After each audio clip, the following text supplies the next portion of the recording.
The subject of soft power, of course, is, and Chinese soft power, and should say that not just the subject of it, but the question, does China have soft power? I think we have to start there. And it's gaining increased attention both inside and outside of China in the last couple of years. There's been a rather dramatic rise in publications. I haven't seen your, I've heard of your new book is coming out by Palgrave Macmillan. I have to get a hold of a copy, but there have been a miniature sort of cottage industry and explosion. Can you hear me in the back, by the way? It's okay?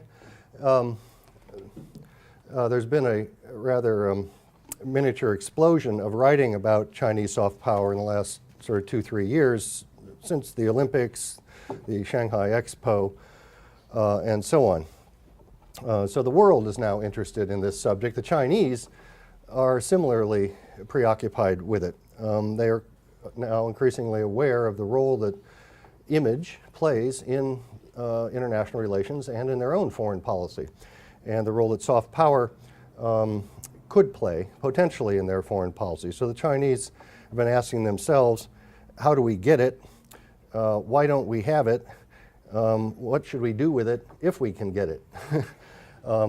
It's not something you can go to a store and buy, you know, off the shelf. And so there's a lot of very animated discussions inside of China, which I'll talk about in a second, on this subject. I should say there's much more interest inside of China than outside of China on this subject. But let me just start with a couple of slides, very recent slides, excuse me, that kind of illustrate the dichotomies of this subject.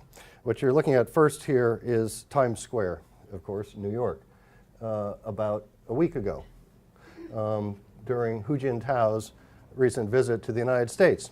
The State Council Information Office, the Guoxin Ban of the State Council, purchased time on the screens on the left and aired for several days a series of images about China, cultural images, Yao Ming, other things.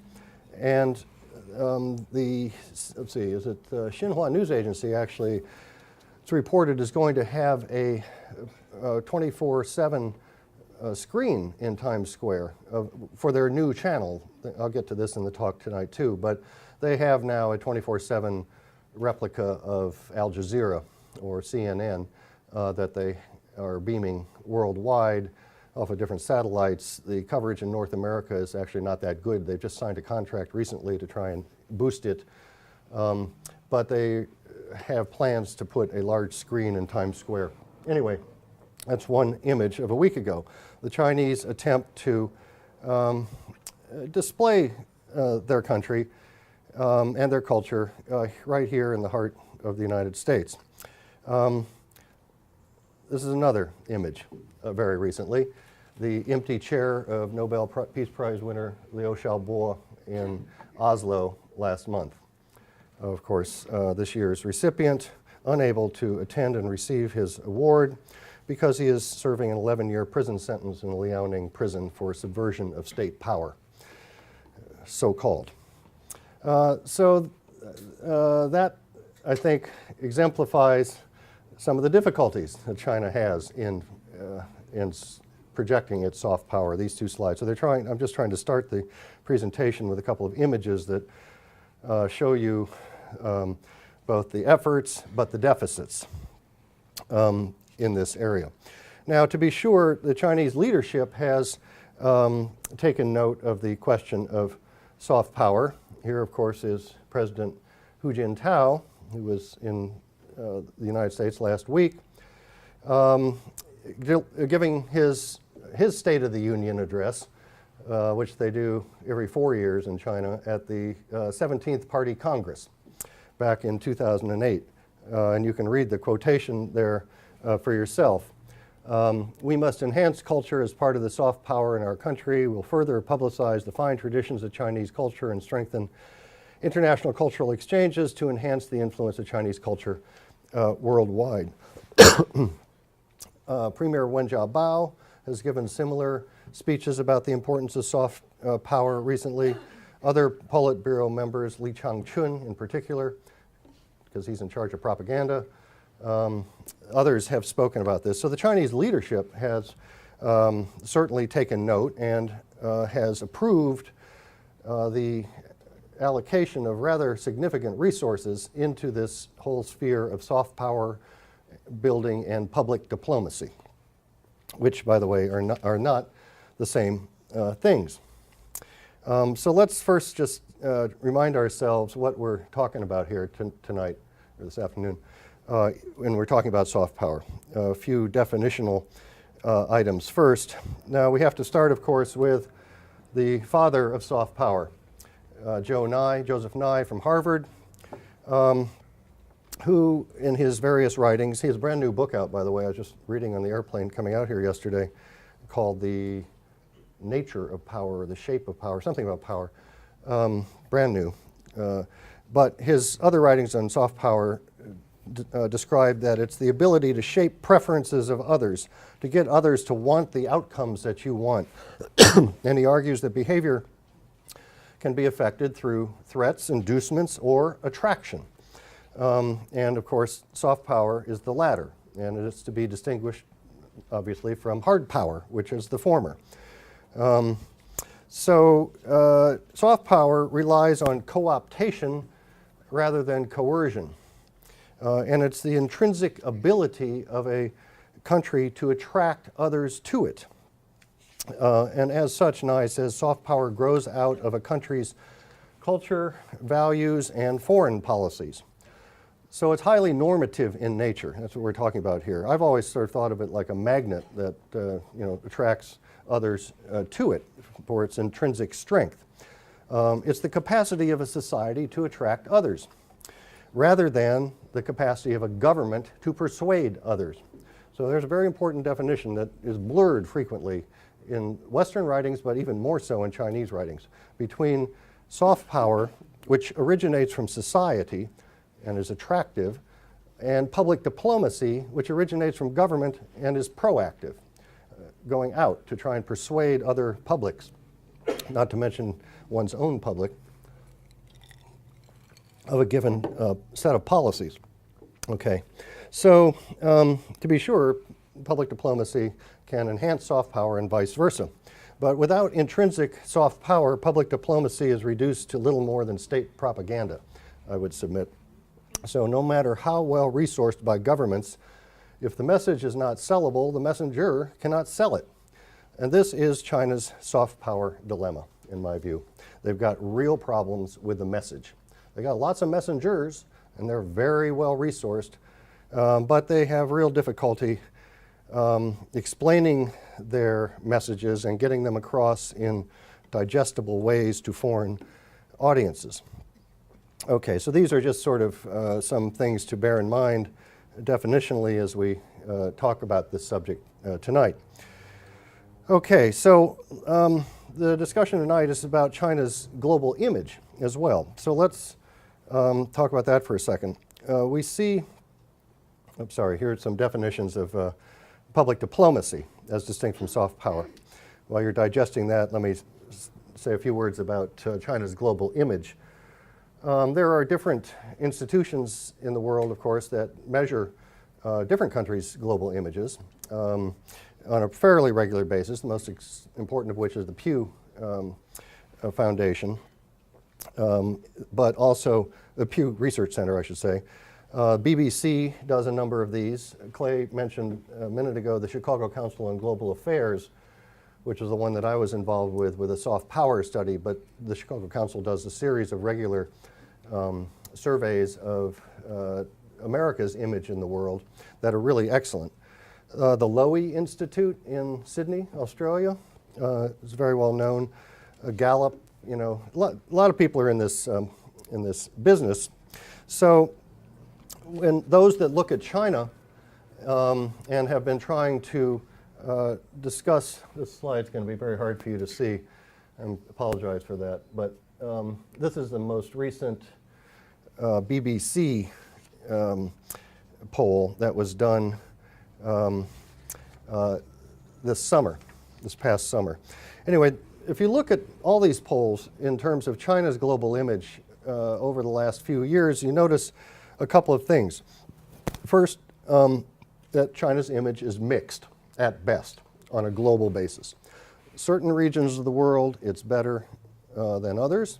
Africa, consistently strong. But everywhere else, Middle East, Central Asia, Latin America, East Asia, South Asia, North America, and certainly Europe, mixed to poor. That's the first thing you know. So China's image is mixed, with the exception of Africa. Second thing you notice in these polls is that since 2008, for sure, in some cases, in the case of Europe, for example, 2006, there has been a precipitous decline in China's global image, which continues actually. So this slide shows you, if I can find it, China is down. Yeah, the yellow are mainly negative views, and the blue are mainly positive views. So down on the bottom, where you see longer blue bars, that's the longest blue bar is China, China's own view of itself. Okay. The next longest blue bar is Pakistan, followed by the Philippines, Thailand, Indonesia, Azerbaijan, Australia, and South Korea. But all the long yellow bars are other parts of the world. Latin America at the top, Europe is kind of that second cluster, and Middle East, Africa in the center.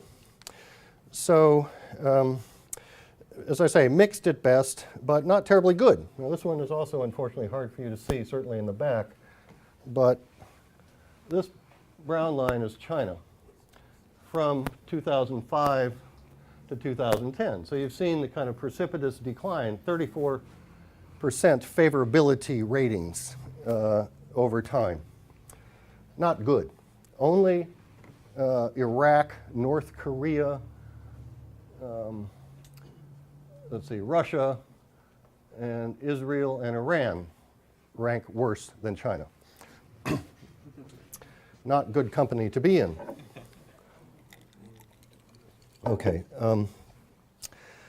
But, you know, so despite the generally mixed nature and the decline over time of the last 2 or 3 years, these data nonetheless do show that China has what you might call pockets of favorability in certain places, as I say, largely in Africa, Palestinian territories, a couple of other places. But overall, China's got a real image problem. That's the main point. And their government knows they have an image problem. And they are very concerned about it and troubled by it, and trying to understand it and do something about it. And they are putting, as I say, huge resources, financial resources into it. The same way, I would argue, they do when they want to start high-speed rail or anything else in China. They just throw resources at it, thinking you can basically buy it, or investment will produce return, right? So you invest, you'll get the return. Well, that's an interesting hypothesis that we are going to have to test in this case of soft power. So they're doing these things in Times Square. They're setting up, I'm going to go through tonight, a lot of examples of Chinese attempts to broaden soft power, some government-led, some not, more societal-led. But the jury is out as to whether the investment is paying dividends yet. It's too early to say.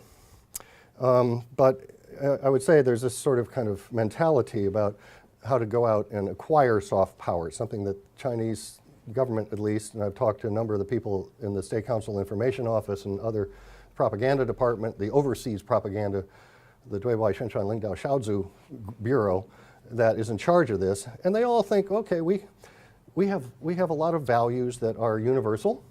Others will love us, and they're really confused. Why don't foreigners love us? You know, why can't they see the intrinsic value of our society and our country? So they're really perplexed. Chinese officials and people and intellectuals are genuinely perplexed about why they have such a mixed international image, because they think they mean well, and why shouldn't everybody just love us? Well, it's not so easy. Americans think we mean well. Why don't other people love us? Well, we've had 50 years as a superpower to experience in this country. We know that it comes with being a superpower. It also comes with certain policies, externally and internally. That's why I showed you the empty chair in Oslo, okay? Okay, so let's come now to the question of China's own soft power discourse. As I mentioned at the outset, this is an increasingly subject of a very increasing interest ever since Hu Jintao's 17th Party Congress speech back in 2007, right? So you can see there in the bar graphs, the left-hand side are academic journals, right-hand side are newspapers, that basically it just takes off in 2007, and then for some reason, and I don't understand why, it tails off in 2009. This is just a crude indicator of the number of articles published in academic journals versus newspapers per year. But it gives you a sense of the interest in this subject known as rencheri. Now, it's not just people writing about it. Whole departments of universities are now being devoted to it, to the study of public diplomacy, I should say. Not so much soft power. And that's another thing. In China, soft power is embedded within public diplomacy. That's part of the problem. They think of it as the same thing. They think that if the state just gets involved and can market itself through public diplomacy, then China's image will improve. But as I tried at the beginning to say to you, there's a fundamental distinction between the attraction of a society and a proactive propaganda of a government, or proactive policies of public diplomacy, some of which is propagandistic, some of which is not. Okay, anyway, there are now public diplomacy departments being established in a number of universities. There's a brand new journal on public diplomacy, Gonggong Waijiao, published by the Chinese People's Political Consultative Congress. A couple of issues have just emerged. Ministry of Foreign Affairs established last year a whole department on public diplomacy. And I had a lot of discussions with them, in fact, about when I was living in Beijing about what they should be doing. And they're looking around for ideas, and they're indeed studying what other countries' foreign ministries, public diplomacy departments do. But they're sort of an organization in search of a mission. They've got a budget, but they're still working on how to spend it. There's a museum of public diplomacy in eastern Beijing, in fact. So there's been a real uptick in interest on soft power and public diplomacy articles too. And now, so what does one find in this discourse? When Chinese write about their own soft power or soft power deficits, three subjects, or it breaks down into three basic schools, I find. I spent a lot of time reading all these hundreds of articles over the last year. And I find they break down into three camps, three schools. First of all, the most important one, culture is the essence of Chinese soft power. This is widely shared amongst almost all scholars, observers, journalists, and certainly the government. The view here is that China's great history and civilization is the heart of its soft power. Many Chinese think that China has values from traditional civilization that are indeed universal and can be exported. Which values? De, morality, he, harmony, li, ritual, and ren, benevolence. These are the big four. All Chinese, or not all Chinese, most Chinese say, this is what distinguishes us, and others will, if we can just get this out, others will understand the essence of Chinese culture. Excuse me. So the culture school, the heart of soft power for China is culture, is the predominant school. Second school is the economic school that argues that China's economic development of the last 30 years has produced a unique so-called China model, the Zhongguo Moshi, or Mofang. And particularly in the wake of the global financial crisis, they are increasingly convinced of their China model of development and increasingly convinced of the failure of the Western model of development. So there's lots and lots of writing and debate. I'm not trying to say it's all the same. In fact, there are debates about what actually constitutes the Chinese economic model. But that's the second big school. There's a third school, which is definitely a minority school, but it's the political school. That is to say that China's political system is an element of its soft power. And there are scholars who argue that it's really the Chinese Communist Party's adaptability, about which I wrote this book a couple of years ago, and the 中国特色, the Chinese characteristics that are unique to China, and that really these characteristics are a key component of China's overall soft power and should appeal to other developing countries. So the domestic discourse breaks down, I would crudely argue, into these three broad camps. Okay. Okay, now let me move to indicators of China's soft power.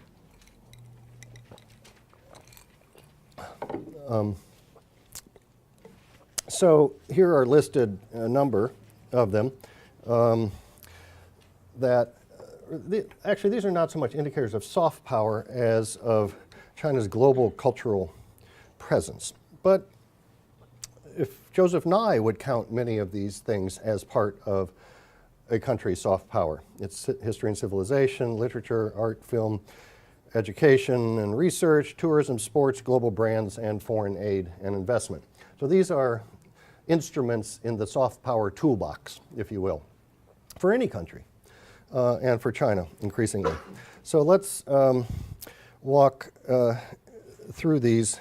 Clearly, the first and the most important of all instrument in the soft power toolbox is history and civilization, the 3,000 years of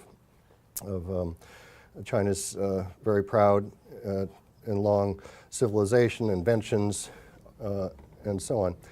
And we have seen this highlighted in the Olympic Games. We've seen this highlighted in the Shanghai Expo. We see this highlighted everywhere. This is front and center. This is who we are, China. Now, this is very interesting for a government that for many years rejected China's past and attacked it viciously, tried to bury it quite literally, during the Cultural Revolution, but even pre-Cultural Revolution and post-Cultural Revolution. In other words, the embrace by the Chinese Communist Party of China's past is very, very recent. Last decade, really, or a little bit more than. It's been highlighted, as I say, in the Olympic Games and other places, but better late than never. So there's been a lot of restoration of monasteries and temples and traditional sites in China. Some of them designated UNESCO World Heritage Sites, and so on. So this is the main instrument in the soft power toolbox. What about literature? Oh, and I should say on the history and civilization, a lot of what China does is to send abroad these delegations and mount these festivals and years of China in different countries, and China Year of China festivals in different cities. Washington has one every year. They are mounted by the Ministry of Culture, who is a very key actor in this whole soft power business, and the current minister himself, Cai Wu, is a very important actor. He gets it. He understands the importance of soft power from his previous career in diplomacy and in the party, and he's trying to make the Ministry of Culture much more than a organization that maintains museums inside of China. He's trying to make the Ministry of Culture a very proactive organization on the world stage. But even Cai Wu laments some of these these exhibitions abroad. He's interviewed him a couple times for this, and he said concerning these exhibitions, he says, the annual income of China's overseas commercial performances has not reached $100 million, which is even less than one single popular foreign circus. They're heavily subsidized by the state. They don't make any money, but they feel it's important to do them. So everywhere you travel, in Europe, Asia, the United States, Latin America, increasingly you find these exhibitions. Okay, what about literature? Key element of any country's intellectual soft power, to be sure. Chinese fiction writers have become quite well known abroad in recent years, many of them being translated into foreign languages, including English. You're familiar with a number of these authors, I'm sure. Zhang Rong, Wolf Totem, Gao Xingjian, Ha Jin, Han Han, Xinran, Moyan, Yu Hua, and others have become very acclaimed authors here in the United States, in fact. Ha Jin has enjoyed very widespread appeal, and for a number of his books, Han Han was included in Time Magazine's list of the 100 most influential people for 2010 this year. And Gao Xingjian, of course, is the recipient of the Nobel Prize for Literature, but after he left China. So this is something Chinese lament. They don't win Nobel Prizes for anything. Well, they have a Nobel Prize now, Nobel Peace Prize, the most coveted of all Nobel Prizes. But they haven't won Nobel Prizes in the sciences, interestingly enough, or in the humanities. Yet. It's just a matter of time, but not yet. I've actually done another study looking at the sciences. But literature is an example of China's increasing reach into foreign cultures. Right into your Barnes & Noble down the street, you will now find Chinese authors. All does not go well, necessarily, with China's with its literature promotion efforts abroad. Take the Frankfurt Book Fair, probably the most significant event in the global literature calendar, certainly for publishers. It's one big 2-week-long festival for publishers. It attracts 300,000, last year's book fair. In October 2009, China was the honored guest of the Frankfurt Book Fair. The organizers had been trying for more than 10 years to get the Chinese to agree to do this. They finally did. It attracted 300,000 visitors, 10,000 journalists, 7,300 exhibitors from more than 100 countries. But in the case of China, they spent $7.5 million on the event, sent 2,000 publishers who exhibited nearly 10,000 books. But there were a lot of problems behind the scenes. So it was, on the one hand, an effort, a time and an opportunity for the Chinese publishing industry and the State Press and Publishing Administration, which engineered all this, to show Chinese writing and literature to the world. On the other hand, there were a lot of problems behind the scenes in the run-up to the fair and during the fair, where the Chinese authorities that were involved were trying to dictate the format, the topics, the speakers, the media coverage, and the participants of the fair. And as I say, they walked out, in fact, of a couple of these events in the weeks run-up to, almost called off the whole thing at the end. But they went through with it. But it's an example of how China's heavy-handedness of the state is trying to intervene in the promotion of soft power, in the I should say maybe the packaging of soft power abroad. And they should just let it go, and not try to overly control these events like the Frankfurt Book Fair. After the Frankfurt Book Fair, one commentator in the magazine Global Times said that the Frankfurt Book Fair has, quote, given us a warning that cultural diplomacy is a war without bullets, unquote. So there's mixed experiences here. Art, Chinese art. China's art presence on the international art market is also growing rather dramatically, in fact. Not only the global appetite for Chinese art, but the wealth that Chinese possess in purchasing Chinese art. In fact, the global art market saw a nearly 28% decline in auction sales over the last 2 years during the global financial downturn. And it would have been much worse had it not been for Chinese who are purchasing at auction.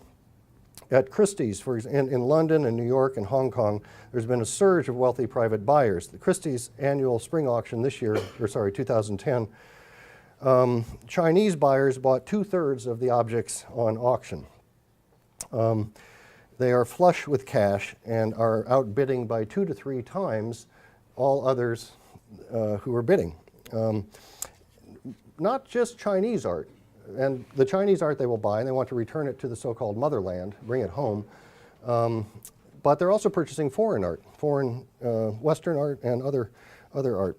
They're getting very involved in the Maastricht annual art fair and others. I could give you more examples of this I'm quite interested in. And actually, my wife works in this area as well. But for the sake of time, let me move on to another element of China's soft power, film. Okay, especially you're aware of this here in LA, but you know, Crouching Tiger, Hidden Dragon, House of Flying Daggers, Yellow Earth, Judo, Farewell My Concubine, others. You have the world's leading expert on Chinese film sitting here, Professor Rosen. He can tell you much better than I, but these are beginning to catch on in the West and abroad. And I don't know, Stanley, what you'd think, but to the degree to which they are agents or instruments of soft power promotion and are creating a favorable impression of China abroad.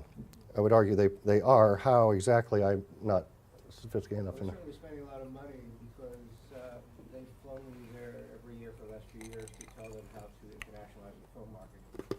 Still haven't succeeded. If they succeed, I won't be flying back. Anyway, film.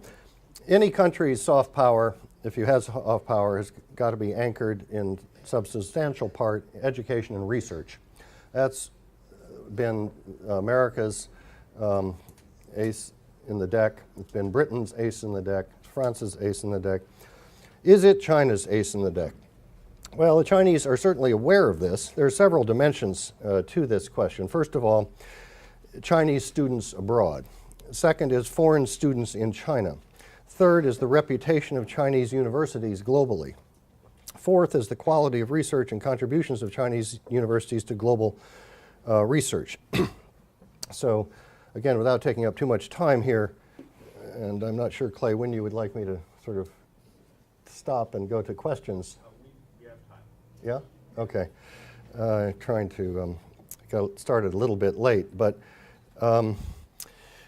okay, Chinese students overseas. How many of you are students from China? There you go. Half the room. So that's a very good indication. Well, you are now, 40 of 110,000 Chinese students in the United States this academic year.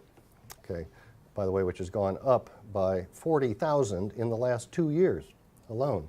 We've been running at 60,000 for many years, ever since 1989, until the Americans finally relaxed their visa laws a couple years ago, and there has been a blip of 40,000 more just in the last 2 academic years. In the UK, in the European Union, similar numbers, many more, about 190,000 Chinese students now studying in the EU, around 100,000 of those in the UK alone. So by far the largest number in the world. About 120,000 in Australia in this last academic year, 100,000 in Japan, 20,000 in South Korea, and lesser numbers elsewhere. Surprisingly, Chinese students are no longer the recipients of foreign scholarships, right? If I asked you, I won't embarrass you, but if I asked you 10 years ago, how many of you are receiving scholarships from USC or from some other foreign source, most of your hands would go up. Today, I bet very few of your hands would go up. You're all self-financed, right?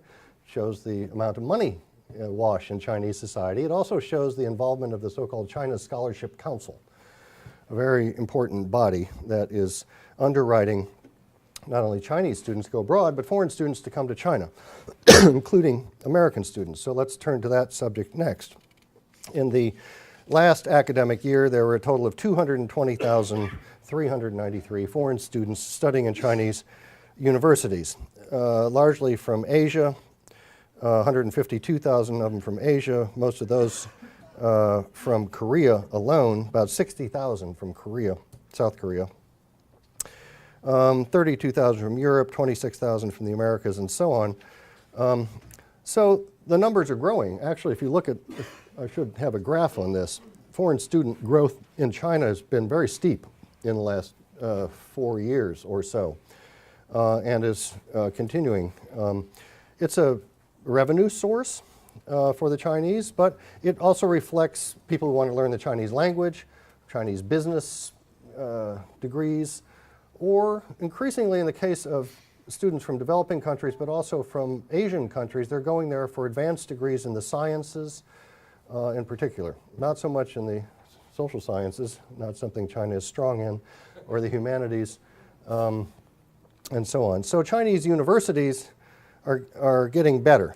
Let me say one thing about scholarship schemes. This China Scholarship Council has recently allocated 10,000 scholarships for American students to go to China as part of the so-called 100,000 Strong initiative that President Obama has initiated during his last trip to China in November 2009. A classic unfunded mandate. He went over there, made a big speech in Shanghai, and said, we're sending 100,000 American students to China over the next 4 years. He didn't say who's going to pay for it. Classic example. So he comes back, and the U.S. government is saddled with this unfunded mandate and is still trying to raise money, frankly, everywhere to pay for these students. But the Chinese Scholarship Council has chimed in and said, fine, we'll pay for 10,000 of them, which is good.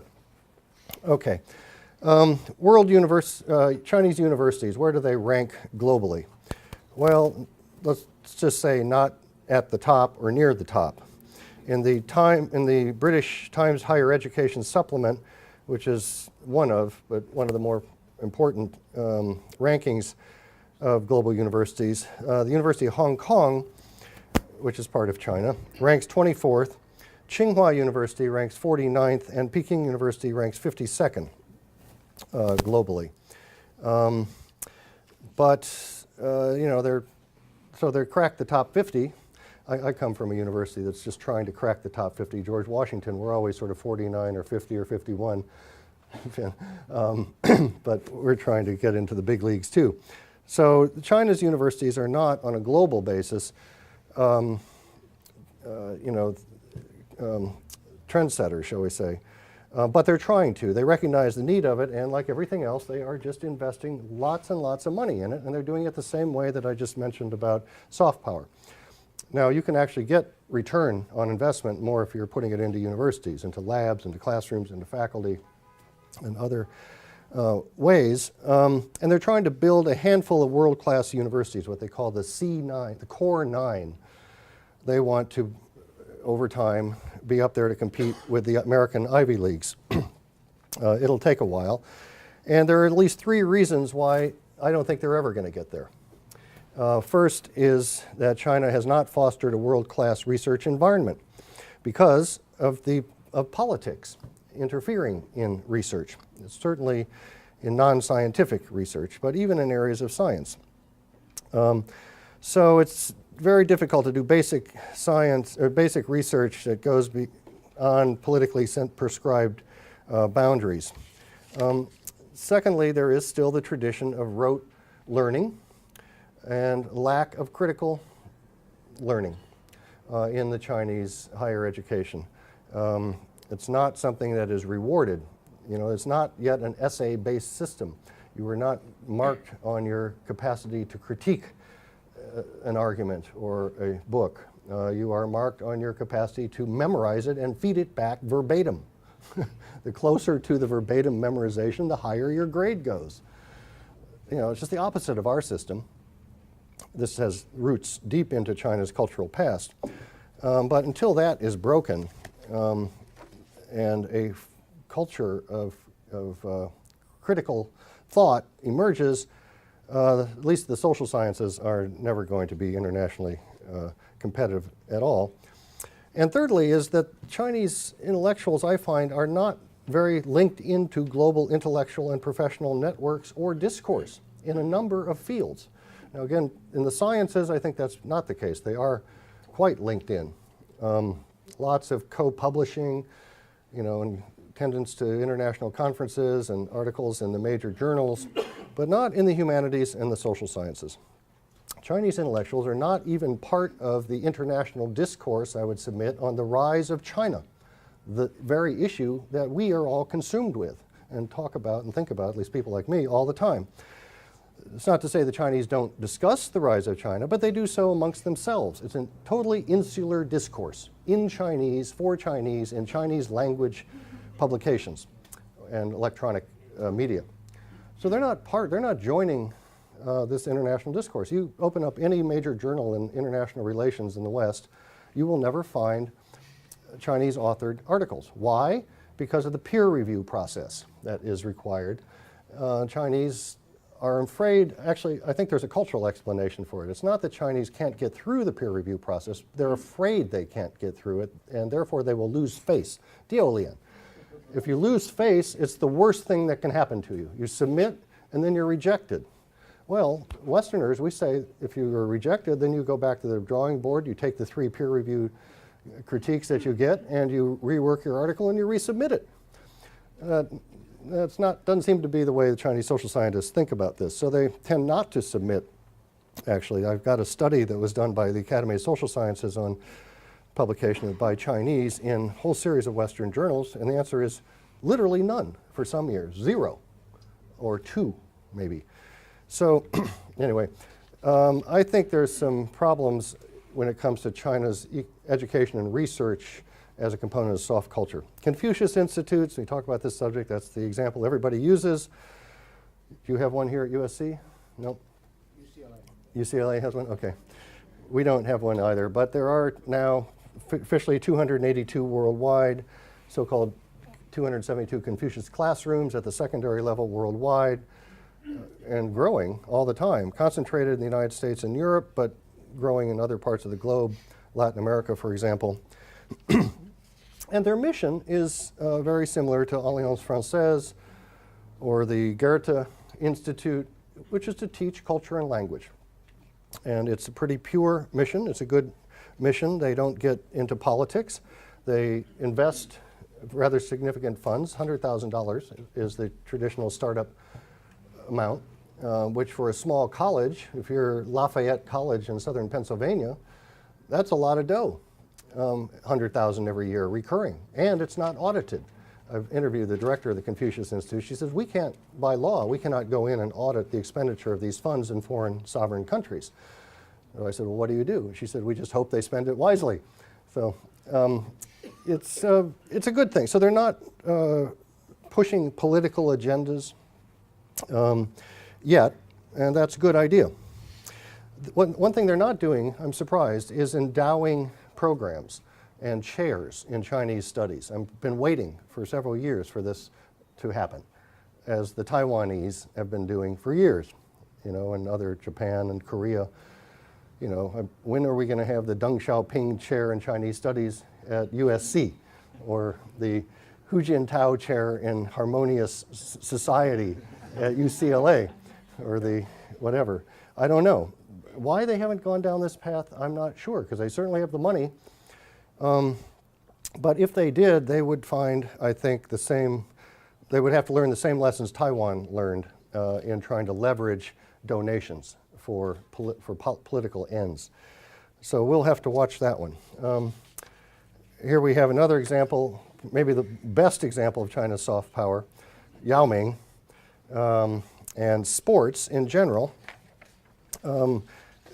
Chinese athletics have really achieved world-class level, and the Chinese see it as a major element of being globally competitive and respected, in the same way that the Soviet Union did, East Germany did, other countries do.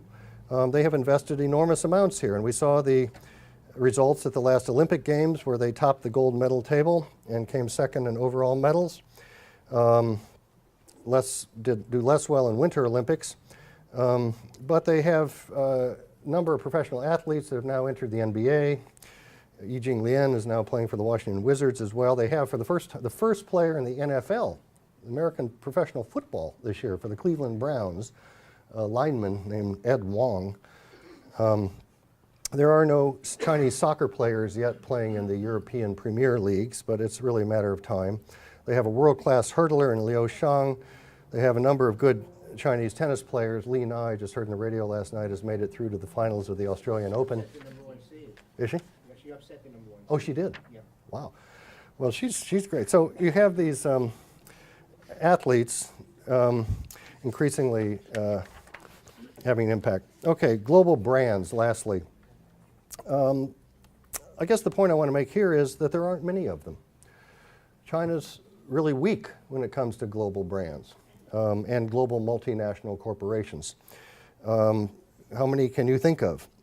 Haier, sort of white goods producers, Lenovo computers, which they bought out from IBM, Geely automobiles, who just bought Volvo, Hisense televisions, Li Ning sportswear, Qingdao beer. There we all know Qingdao beer, absolutely. World-class brand, Air China, and so on. But if you look at the Fortune 500 list of global multinational corporations, China last year has only 22 out of the top 500. And most of these are the big state-owned oil companies and banks. So you don't find real multinational corporations. In fact, I would say you don't find real multinational corporations in China. To be a multinational corporation implicitly means you have foreigners working in your organization, right? Particularly at high upper levels of management. You have governing bodies that oversee and regulate the company, transparency, all kinds of things that foreign multinationals do, the Chinese haven't done yet. So these are different elements of China's global cultural footprint, if you will, and soft power. Okay, let me just try and do two more things before I close. One is to just tag for you the actors here. Who are we talking about in terms of promoting Chinese soft power? If these examples I just gave you all come out of society, in effect. They're not from the state.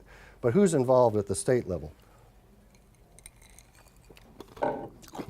Most important of all, State Council Information Office, Ministry of Foreign Affairs, Xinhua News Agency, China Central Television, China Radio International, which is pretty good, by the way, if you listen to it, and their website's even better.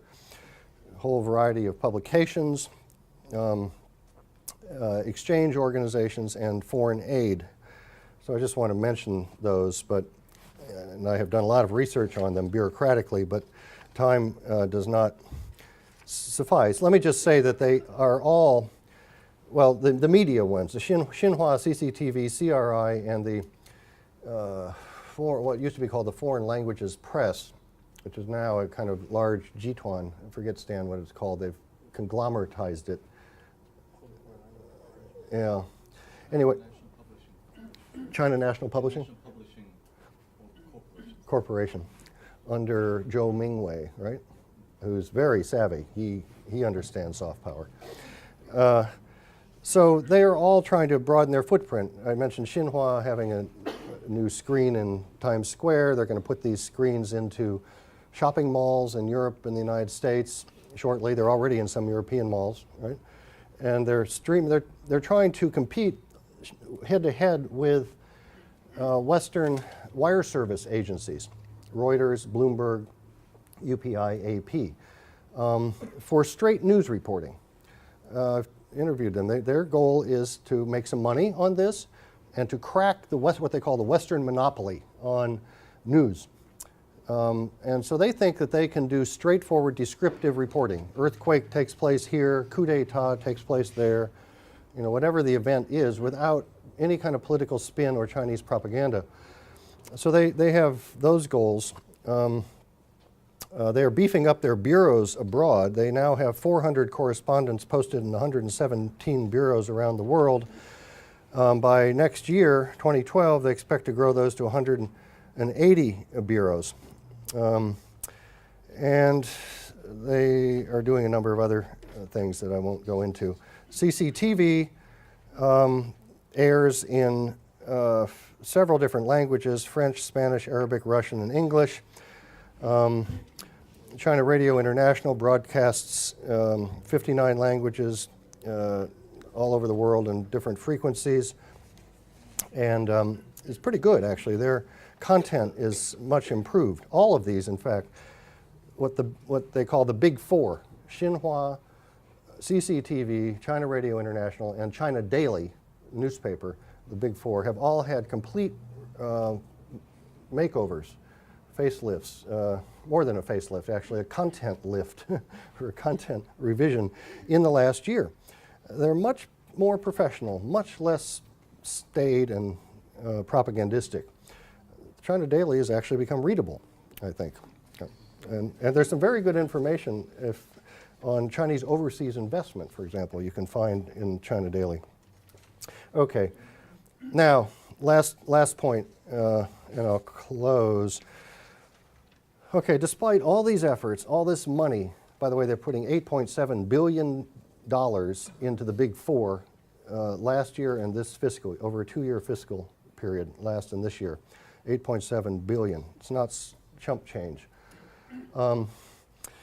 So, despite all this effort, they continue to have mixed to poor image ratings abroad that I talked about at the outset. And if you talk to many of the people who work in this system, they continue to complain about why we are misunderstood and disrespected.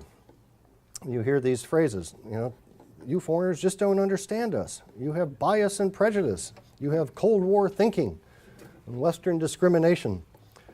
And it turns out, when you ask them, well, you know, let's talk about some of these areas, it turns out pretty quickly that if you disagree with China's official position on an issue, then you misunderstand, right? So the equation of the Chinese government's position on anything, X, especially things like Tibet, human rights, Dalai Lama, anything sensitive, Uyghurs, if you just disagree with that, then you don't understand us, you know, because we have the correct understanding of this issue. And then they have what they call the 4 old myths and the 3 new theories. The 4 old myths are that the West has applied to China are that the Soviet Union's today is tomorrow's China. In other words, that the West expects China and the Chinese Communist Party to implode and collapse like the Soviet Union did. The second is the so-called China threat theory, which China is a threat. That's been around for a long time, they claim. The third is the China collapse theory, that Westerners, particularly Gordon Zhang, published a book, The Coming Collapse of China, but others too, that China is fragile and again about to implode and break down. Then there are the 3 new theories. The China responsibility theory, that China should be a globally responsible actor, Fuzerendadagua, that should step up and shoulder its appropriate weight as a major power in world affairs, which they think is inappropriate because they argue China is still a developing country. It doesn't have the resources or the means to contribute to global governance. And besides, global governance is a trap laid by the United States and the CIA to hold China down, to restrain China's rise, this time by bleeding China internationally. I had a very senior member of the Chinese system this summer tell me, David, in the 1980s, you Americans tried to subvert us politically, and that led to Tiananmen. In the 1990s and the early 2000s, you tried to contain us strategically in Asia, and you couldn't do that. Now, he said, beginning with the Robert Zoellick responsible international stakeholder thesis, you are trying to bleed us internationally, tie us down out there in the world in far-flung places where we don't really have an interest, but you tell us we should have an interest. And this is your latest attempt, you Americans, to restrain our rise. So the China responsibility and China stakeholder theory they're deeply skeptical about. The last 2 theories, the Chimerica theory, which is a kind of G2, that the United States and China will establish a global condominium to basically rule the world. That was popular last year for a while. And the final theory that many Chinese argue is new is the so-called China arrogance theory, which came up during 2010, the past year, when China was being much more assertive and arrogant in Asia and towards the United States. So they reject they say that Western media and governments have these biases and prejudices. So I don't really have time to go into this. I wanted to say a little bit about this soft power Chicago Council study on how China is viewed by its own neighbors. That Chicago Council study established a kind of soft power index. And the short of it is that China is not viewed very well by its own neighbors, with the exception of Vietnam and Indonesia. Okay, conclusion.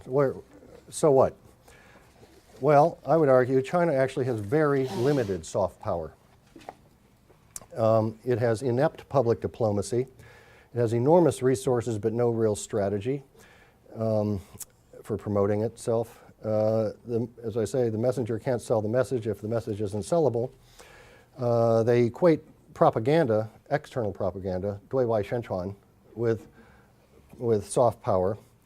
And perhaps, but they do feel that there may be some more efficacy to their message in the developing world than in the Western world.